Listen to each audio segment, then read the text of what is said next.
Please, we just have to leave leaving the best till last, possibly. I don't know. We have the blue team. The best.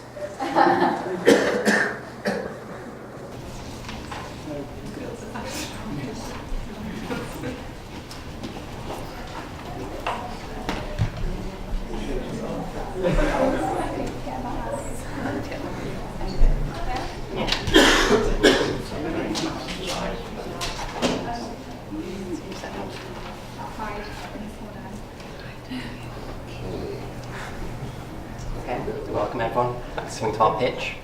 So our product that we are marketing today is the Bonus Home Test.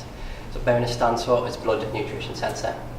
We'll be using as a Bonus as it's a handheld portable device that can be used for a quick, easy, minimally invasive, pain-free method of measuring blood nutrition levels that offers rapid results back on the device itself. We will be targeting pregnant women initially, but owing to the technology, the possibility for expanding in the future is massive in clinical situations and the wider public. So focusing firstly on in this presentation on pregnant women. So what's the gap in the market? So I mean there are over 700,000 pregnancies per year in the UK. Nutrient levels are extremely important in regards to the health of the mother and the fetus itself. No home kits exist at the moment to monitor these levels, and blood tests aren't actually compulsory so antenatal checkup. They have to be requested. And lastly, I've got here 10% of the population are reported to have a fear of needles, but I mean, no one likes them anyway. So replacing them would be a great step forward, really. So nutritional demands during pregnancy. So what this graph shows is it's a large array of different nutrients, and the requirement changes during pregnancy and during lactation. We'll be focusing on 4 initially for our device: iodine, iron, folic acid and vitamin D. And I'll be going into more detail about these in the next slide.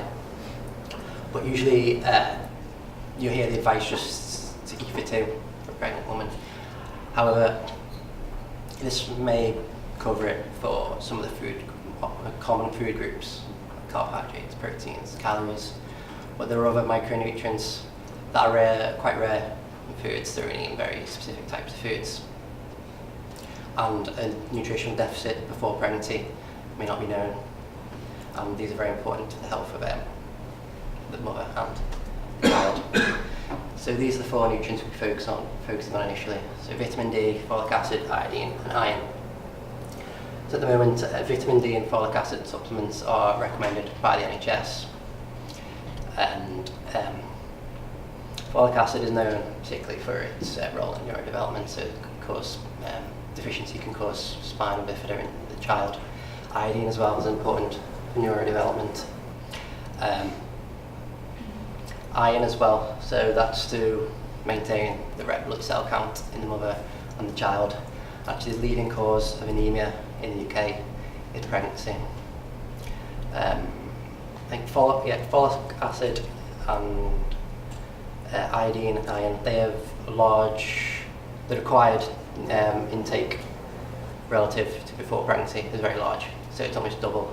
Particularly iodine is particularly important for lactating women in particular. And as I said, these foods they're found in a smaller range of foods basically. So I've got here mainly vegetables, and vitamin D is at very low levels in all foods really, so that's why supplements are important, and that's why it's important to monitor these levels during pregnancy. I'll hand over now to Julia. So this is our proposal, the Bonus Home Test. So as Alex just said, it's a home screening device, and it utilises a transdermal patch technology. So we've developed a prototype already, which we've got an example here. And it's a transdermal patch, so it's a painless patch which you just can patch onto your skin, takes up a blood sample, and then it measures a particular nutrient level in your body and gives a readout of either low, medium or high. If it's low, we have an instructions within our packaging which just says that if it's low, go and see a healthcare professional, either your home visitor or your midwife or your GP. Or medium and high can also is good. So yes, as I said earlier, it utilises transdermal patch technology, so it's painless and it's less invasive than a blood test, which is usually how you find out nutrient levels in the blood. And the nutrient patch, the transdermal patch is also biodegradable, so it's not contributing to climate change, eventually. Sorry. Yes, let's move on. So the actual science of the product. So we're utilising monoclonal antibody technology, which is very well established. So the sample is applied on the transdermal patch, and then absorbent fibres absorb the blood, and then within this section you have your antibody, which is conjugated to an enzyme. Eventually it gives out a colorimetric readout, which is then detected by the sample kit, which will tell you low, medium or high. That's kind of how the technology works, and it's well established. So moving on. So as Alex alluded to earlier, our kind of target audience are pregnant women, but also lactating women, as we showed in the graph earlier, that nutrient levels after pregnancy are also really important to keep track of. Also recently in the media and on documentaries on the BBC have shown that a lot of women are trying to get pregnant later in life as they're pursuing careers, etc., and earlier in life. Therefore, lots of people are concerned about fertility, and therefore you want to have the right levels of nutrients whilst trying to get pregnant also.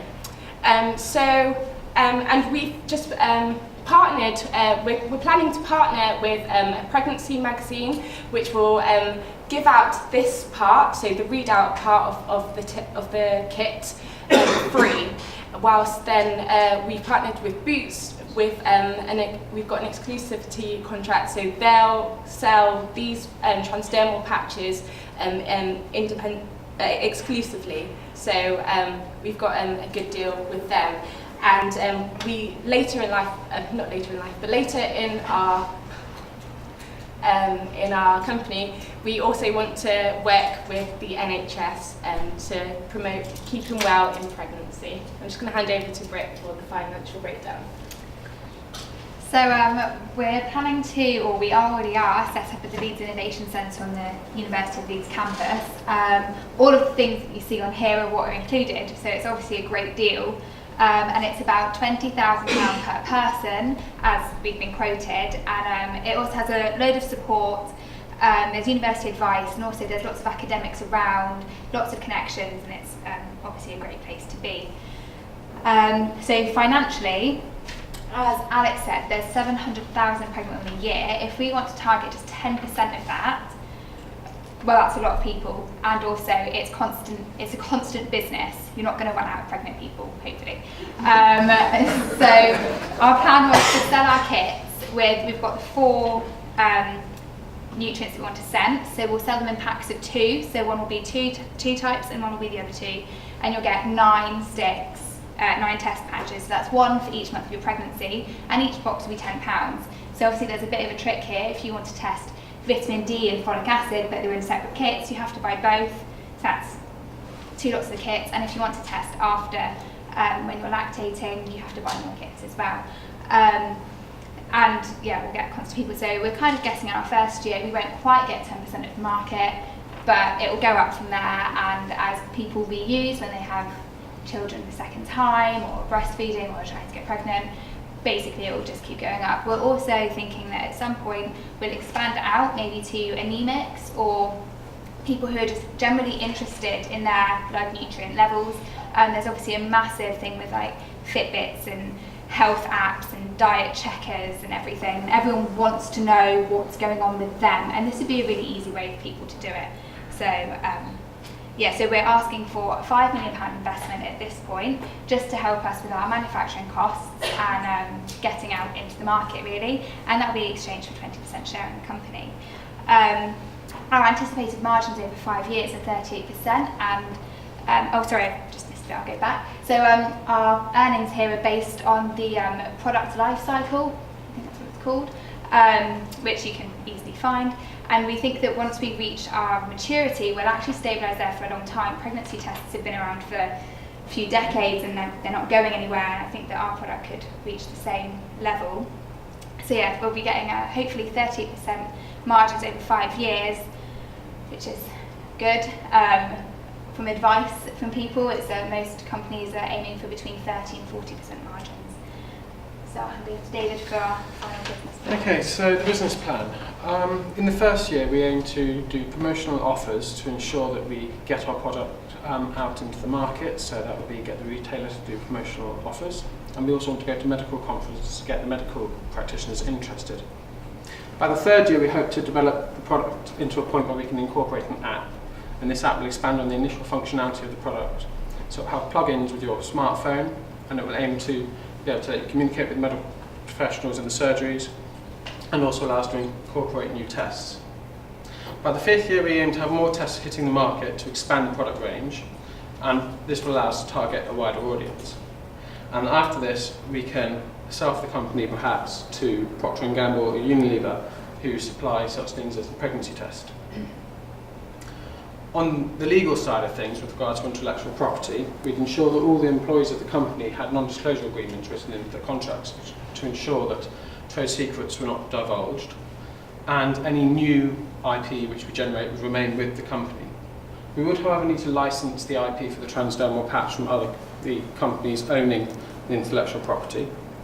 And we would ensure that we hired a registered patent attorney to make sure that any new IP which we developed was watertight. That's 12 minutes. And we would file our patent through the World Intellectual Property Organisation to ensure that we covered it in all the relevant areas at once. And finally, we'd ensure that we trademarked the bonus test and had design rights to the modular test unit. And finally, legal compliance for the device. It comes under the terminology of a type 2 in vitro diagnostic device. So we'd have to ensure that we complied with the FDA rules and the EU rules for this product. So these were things such as safety, packaging instructions to ensure that the layperson could use it, and also directions on usage so that you could not make a mistake when you were using it. And this would include directions such as, if in doubt, contact a medical practitioner. That's that.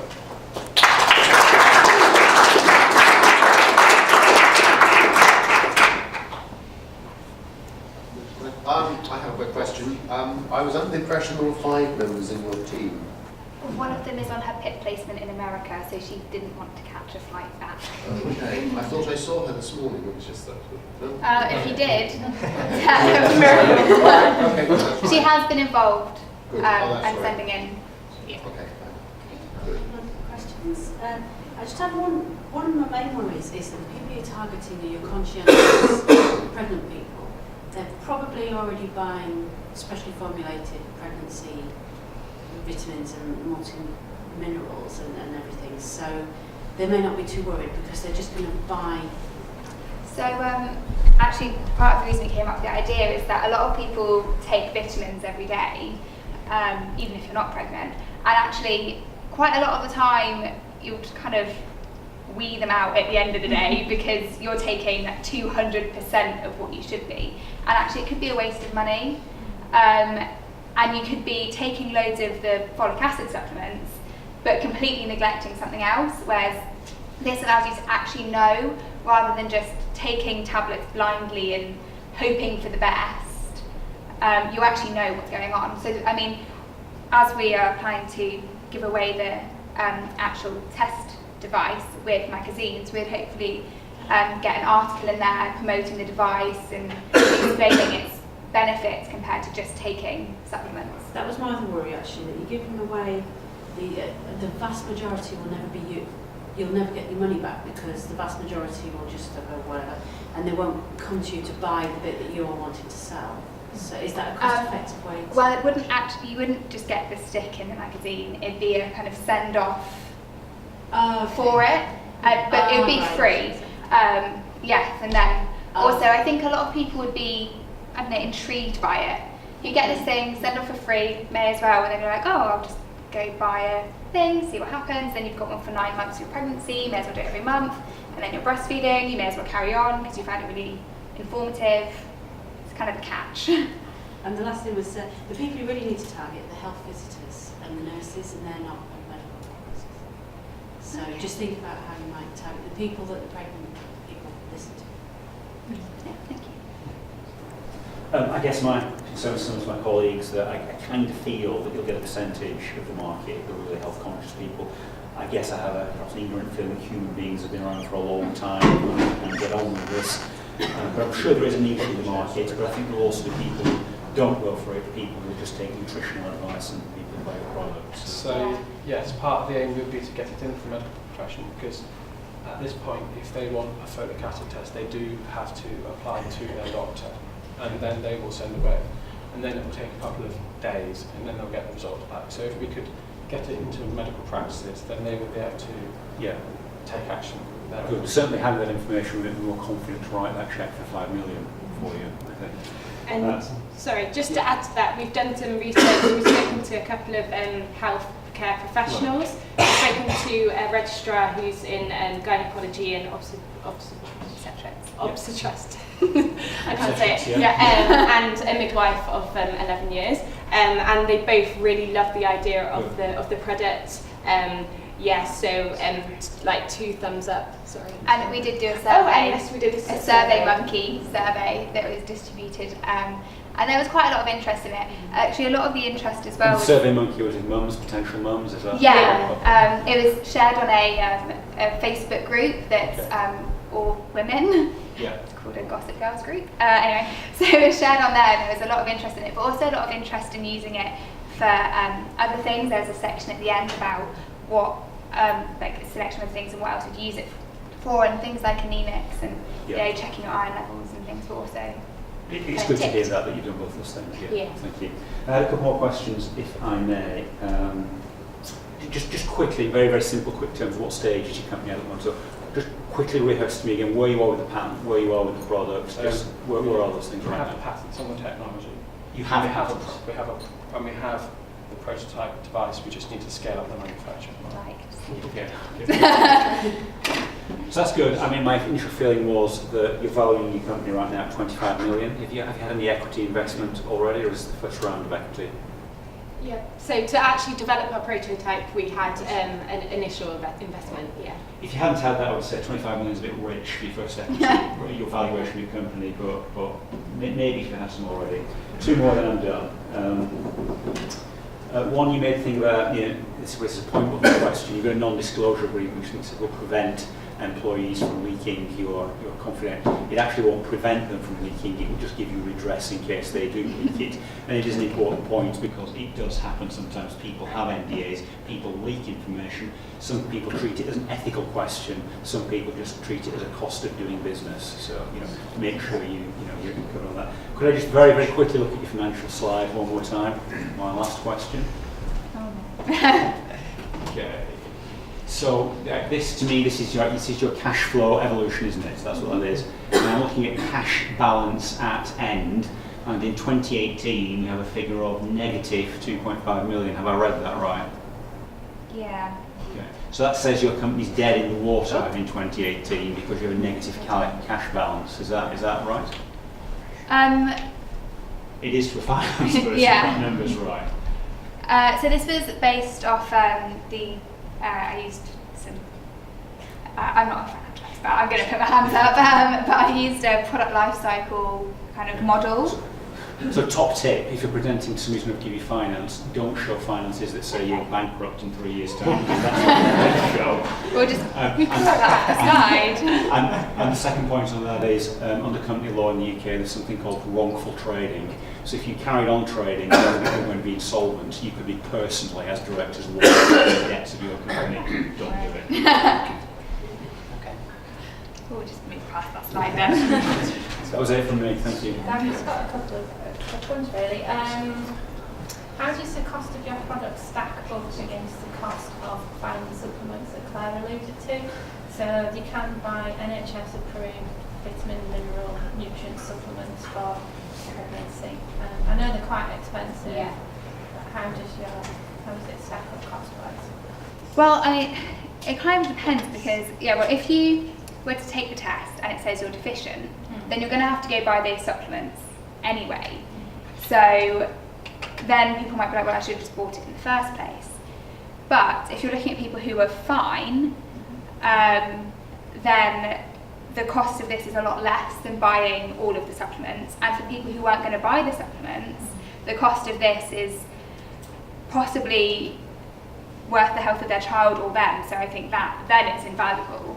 The people that I'd say it's probably not cost effective for would be the people who would just go out and buy everything on the shelf, but I don't know how many people would.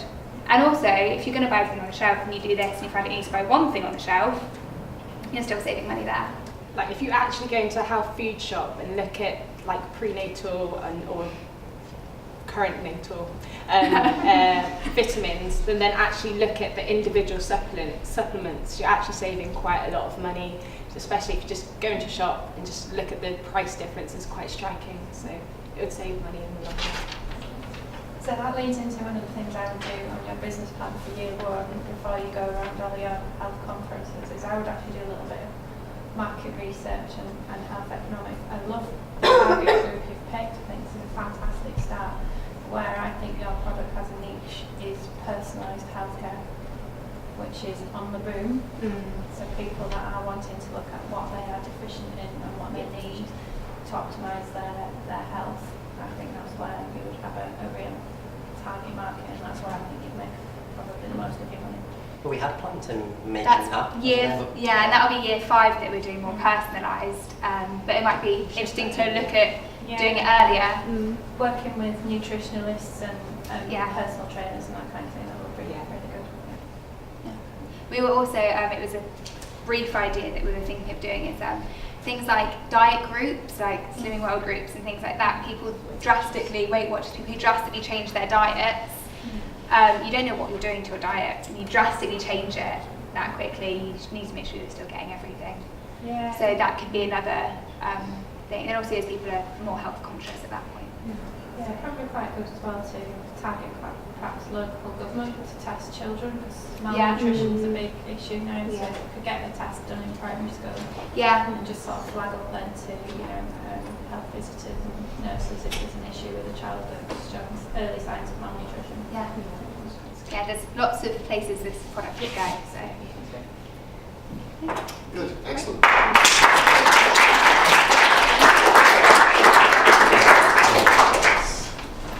Okay, so that's the end. So I'm going to ask the judges to leave and make this difficult task over a cup of coffee or tea. Bring them back. Sorry?